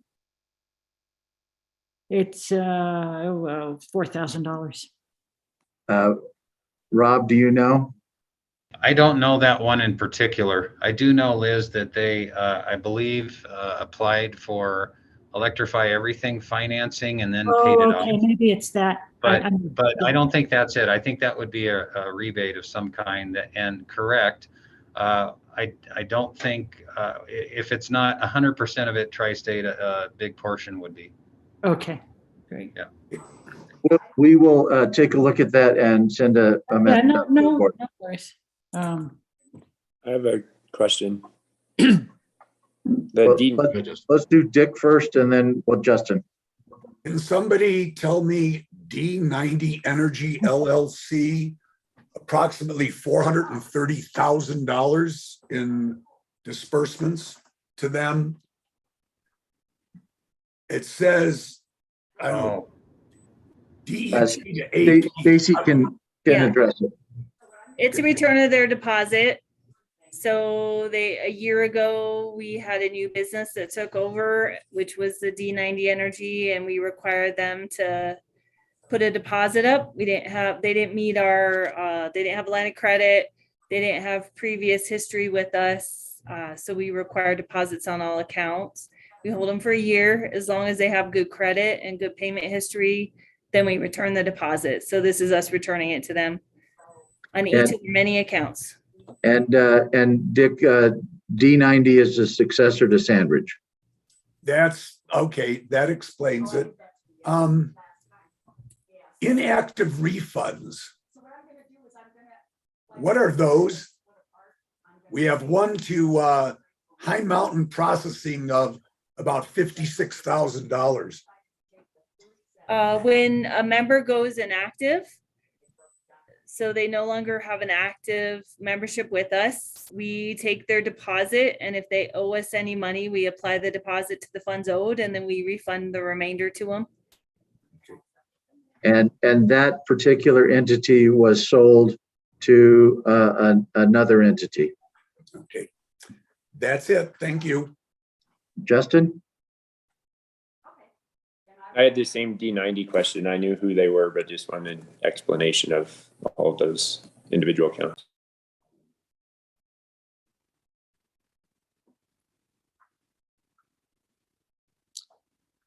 Anybody else?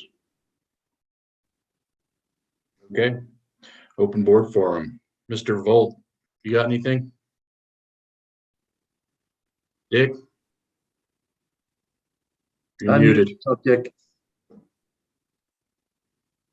No, haven't had a meeting. We have a budget committee meeting next Tuesday that I will be at to finalize the budget for the upcoming fiscal year. And the next meeting will be in April. So there's nothing since January's meeting. So Dick, do you want to report on the annual meeting that they had and who might have been elected for leadership positions? Oh, you're talking about never mind. You're talking about Western. Yeah. I am treasurer. And Dan, what's Dan's last name? The man who was treasurer before me is now secretary. We had a member of the board who worked for Southeast, left Southeast for personal reasons. I guess it was family. And so we had elections, and I'm now treasurer. And those were the only two changes. yesterday, or excuse me, not yesterday, but over the weekend, it was, let's see, Friday, Sunday, and Tuesday of this last week, I was the voting delegate for NRECA's annual meeting. We went through all of the resolutions, reviewed all of them. All of them were handled with respect to how they were recommended. And there will be a report on those coming out from NRECA. Any notable votes you took that you want to highlight? There were none that were controversial as far as I was concerned. Most of them were just restatements of things that we talked about from Region 7 and 9. Most of the questions came up because a lot of the boards have their meetings at different times. And what happens is, let's say 7 and 9 were the third group to have our meeting. We approve something that wasn't approved by somebody else. They don't get a chance to go back and re-vote and look at why we may have voted one way or the other. And NRECA is looking at trying to maybe change the timing of who votes when. Some of the earlier ones were complaining that they don't get to look at some of the other items that come up. So I don't know how they're going to do that. And then, of course, if they change it, you'll have the same problem going forward, where if we're one of the first groups and somebody does something later on, how does it go back? And I think their process is very convoluted. I think their process is way more complicated than it has to be, but they seem to rely on this. And we've had some interesting questions come up about the process. I don't know how that's going to be handled. I imagine that's going to be handled by their executive committee when they meet. I believe it is in June, and they're trying to figure out how to do this so that everybody gets an even chance of looking at all the resolutions, and then having some sort of scenario where if one group approves something or disapproves it for a specific reason, you can go back and forth. We had a few issues come up with respect to renewables from one, I'm not sure which region it was, but it's a coal supply region, put it that way. And they were questioning some of the concerns about some of the issues surrounding sustainable energy. And most of the items regarding sustainable energy were passed in the positive format, and one or two of the regions voted or put up an argument against it, but they were overruled. And there should be a report coming out from NRECA. I don't know if it'll have all of the information and the discussion. One of the recommendations was made to do that, to show, which regions voted for or against and what their reasons were. I'm trying to get a hold of that report, but it wasn't formalized. It was just in the voting scenario as to the reasons, and then people spoke about it. And that was not really typed in to the process. And hopefully that will be, everybody will be able to review which regions were for or against and the reasons for it. Thanks. Hopefully that'll. Sorry, just to clarify, is this all voting on the same as the NRECA resolutions that Mark forwarded, or that NRECA forwarded? Those are the resolutions. Okay. We have them come out. They have their meeting in June. There are resolutions that go to them from the different regions. They look at them, put them out to the regions for the region meetings. The region meetings then vote. Then it goes back to the national committee, and the national committee reviews it. And then there's the vote we just had this month. So it's very, very convoluted. And I believe, I'm not sure of the date. They said they were changing the date. If we have a resolution to come forward, they move the date up so that there's a little bit more time. I will get that information and send it to the board. If people do have any items that they would like to put forward as a resolution, we normally process those through the statewide CREA. The CREA forwards them to the national Resolutions Committee. Hopefully that explanation is not as convoluted as the process. Yeah, if they can only make it a little more complicated and convoluted by trying to get everyone to. Were you in Nashville or were you able to? No, attend remotely? I was sitting right where I'm sitting now. It would have been nice to be in Nashville because it was a little warmer, but I know Stacy was in Nashville and I think it was Don.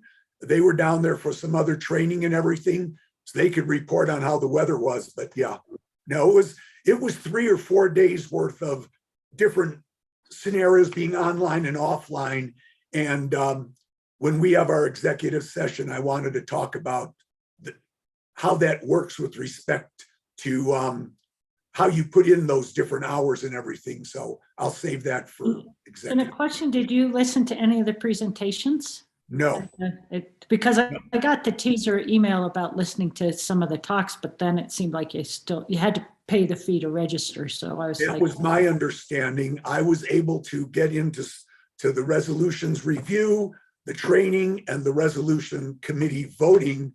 But if you're not registered, going in and listening to everything else, they wanted you to pay their $800 or $900, and right. I didn't think it was worth it. Right. That's it. Thanks, Dick. Liz, you got anything? Just Green Power will meet March 15th rather than Rob's. There had been a reference to a March 8th meeting, but it's actually going to be on the 15th due to availability. So, Is that when you're going to seat your new board members, Liz, to that? no, we don't seat them until this board approves them, and I haven't been the one talking to the potential new members. But so the way it would work is that the existing ones will recommend a couple to the board of directors, and then the board of directors will give the thumbs up, or I hope. So they're not seated yet. And I will say that Chris mentioned yesterday, he and I had a conversation that we are getting down to not having very many Green Power board members. And I believe, Liz, you probably know when, but I think it's this meeting or the next one that Barbara will step down. And his concern was that we would end up with only 2. But she's not, she's just stepping down from the chairmanship. Oh, okay. Is my understanding. So right now there are 3.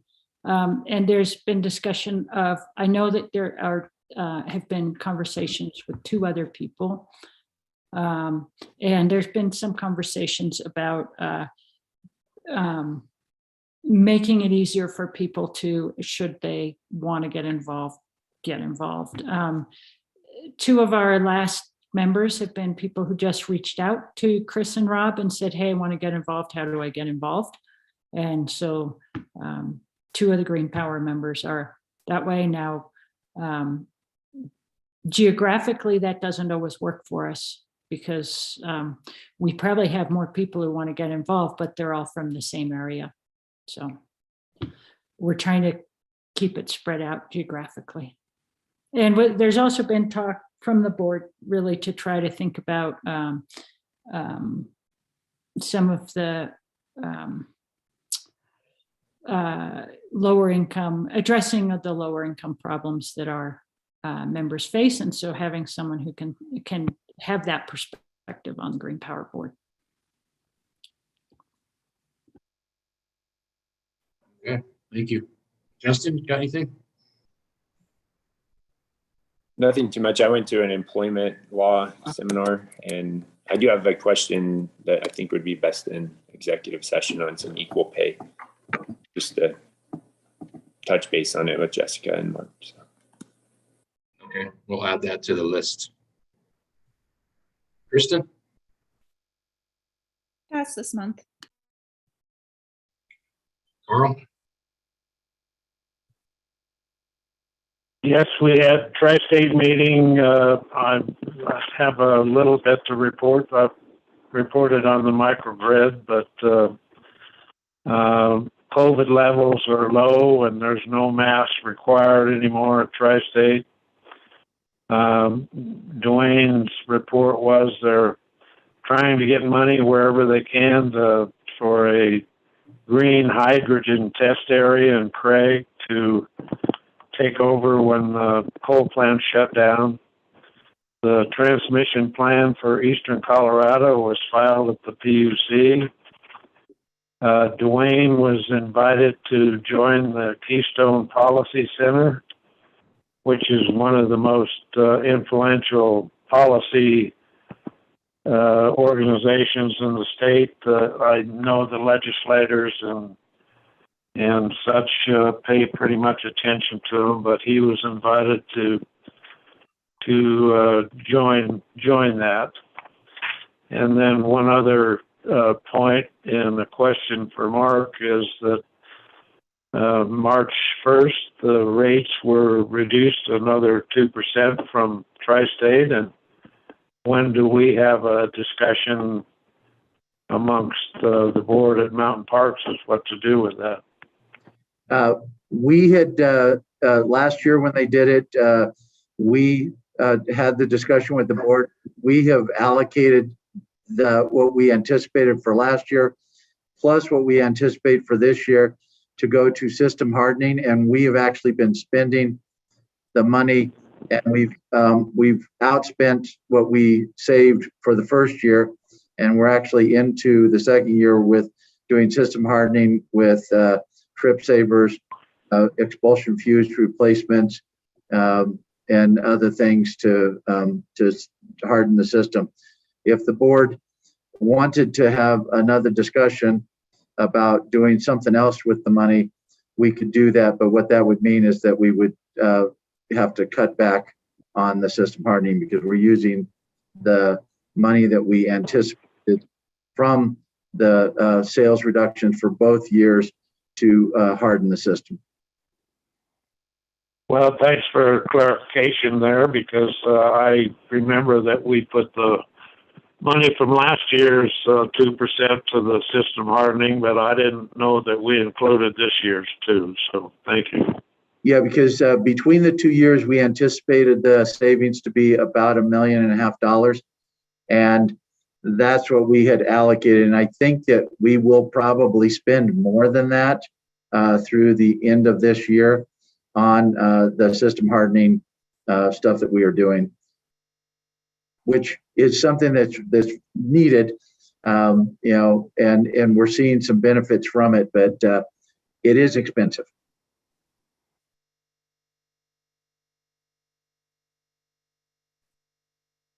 Got anything else, Carl? Is that it? That's it. Liz, did you have something? Yeah, so that I think there was a mention in the Tri-State report that rate reduction is going to be paid for with $166 million of deferred revenue. Is that the deferred revenue from the DMEA payout? Partially, I think there's some other revenue included in that, but I think the majority is that DMEA, and I don't think it's all those 100. I think there was 165 million in deferred revenue, but I don't think it's all going to be used for the rate reduction.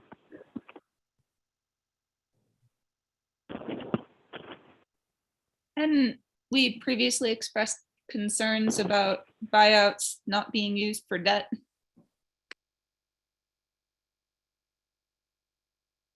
Say that again. I didn't hear it. She was talking about the Kit Carson and DMEA payments for buyout not being used for debt, and I think that has been discussed at Tri-State with the board, is my recollection, Carl. Yes, it has been discussed. Yeah. Go ahead, Kristen. Just asking. So those, how has Tri-State addressed those concerns, or have they just elected not to? No, it's been brought up several times. It's been brought up by myself and several others, but the debt is such that they can only pay it off at certain times without penalty, and so it's kind of convoluted, honestly, in my mind, that money just can't be designated for debt. Although Mark brought it up at one point in time that they could set that money aside and channel it to debt when the debt comes up. But the Tri-State Board at this time seems to be confident that we're reducing debt as much as we can, but it's not designated as such for debt.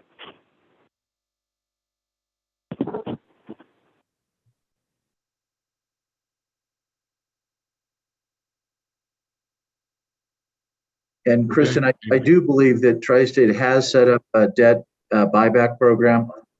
And with the increases in interest rates, it may give them an opportunity to be more active in that market. I know initially that with the low interest rates that there wasn't a lot of movement. People were not selling their Tri-State debt, but that's one way that Tri-State can utilize the money to just basically on the open market, they go out and buy their debt back.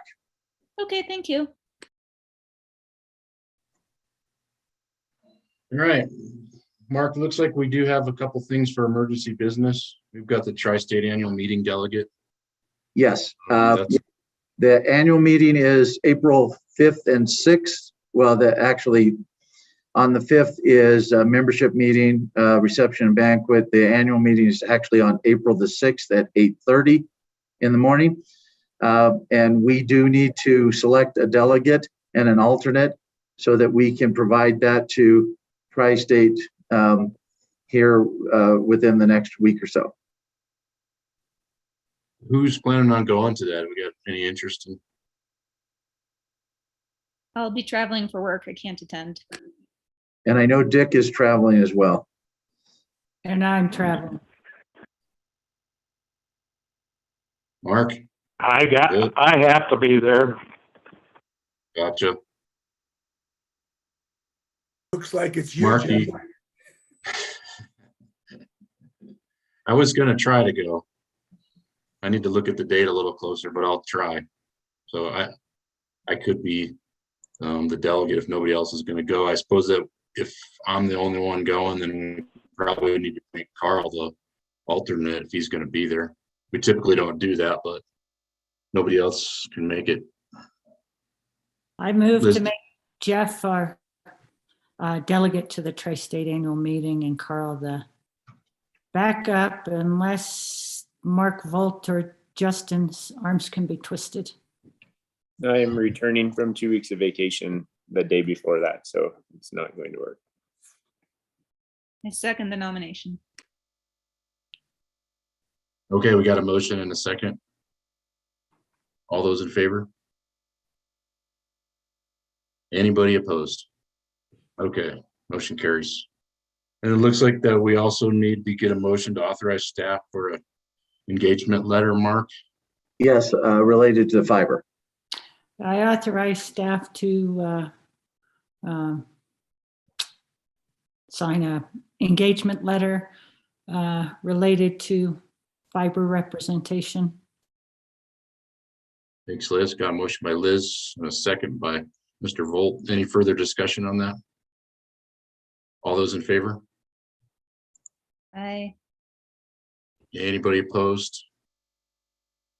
Okay, motion carries, and I believe we'll have to ratify that next month, Mark. No, because and Levi can check me on this, but because we added emergency business to our. We should still ratify it. Okay, there you go. Yes, we will. Okay. Any old business? Any new business? Just a comment about a major user in Carl's district. I understand from a commissioner on oil and gas hearing yesterday that they expect to be, or they suggested to the commissioners that they would be using 0% 100% of Mountain Park's electricity by, I think, the end of the summer. Self-supply So, with methane. Yeah, so I'm guessing you guys may have had some conversations with them, but. Didn't we just discuss wanted this to in bring that previous meetings? I thought so. We discussed, I think- it, but I hadn't heard the whole bit. So just wanted to throw that out there. I think there was some discussion, I don't know if it was last month, but it was about self-generation for the Bitcoin mining or whatever's going on up there using flare gas. Wasn't it right, Mark? Yeah, they have large gas generators, and they are going to purchase what would be flare gas to power those generators, and they are expecting to be self-sufficient, but they are still connected for backup power to parks. It seems to me like this would have happened a long time ago, and I don't understand why it hasn't, but there must be a lot of rules surrounding, burning those engines with flare gas all the time, or is that not the case? Or we had some conversations with them, and I think Scott has been privy to conversations in the past that they had talked about doing this for quite some time, and for their own purposes, they have never done so. And in this instance, this is a way that allows the oil and gas field to continue to do the things that they need to do and not have to flare the gas, and because they're able to sell that gas instead to a third party, being the Bitcoin operation.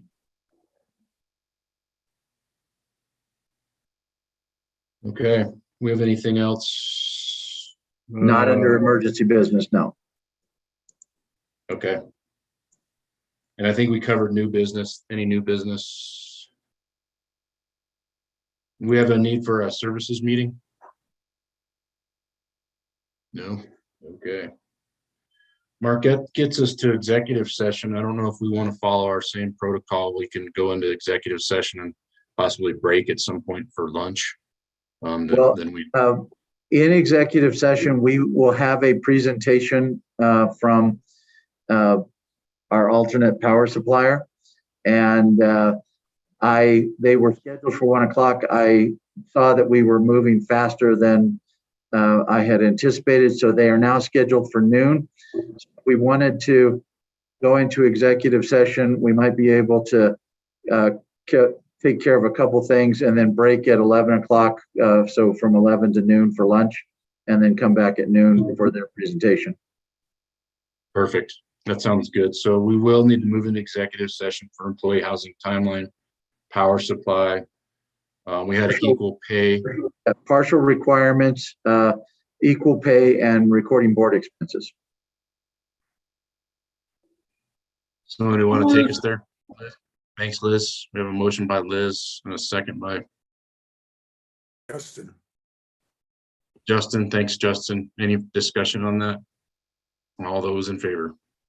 Aye. Anybody?